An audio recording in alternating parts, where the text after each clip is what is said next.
Purvanchal film production में आप सभी का स्वागत है। पूर्वांचल फिल्म प्रोडक्शन को सब्सक्राइब करने के लिए सब्सक्राइब के लाल बटन को दबाएं और भोजपुरी के नए नए गाने सुनने के लिए घंटी को जरूर दबाएं। धन्यवाद।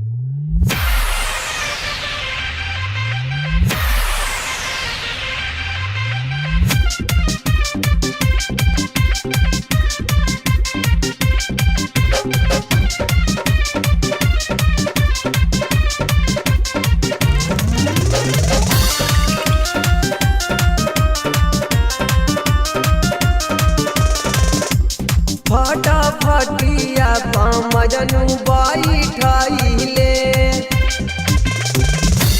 फटा फटिया मजनू बैठाइले कि हमके गोरखपुर शहर में लेके गइले। तब तक देख लिहलत पुलिस के जवान हो कि डरे मुँह लाल हो गइले।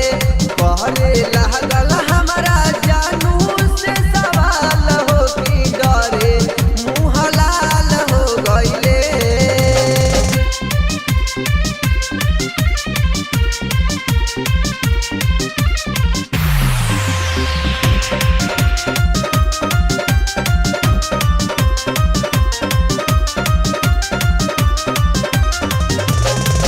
दादा ताकि बाके देखे कुर्ती के डिजाइन हमारे ऊपर मुआना मारे लागल लाइन।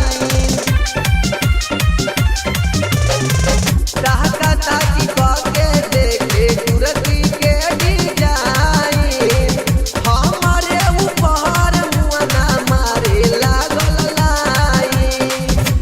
कैसे कहीं साथी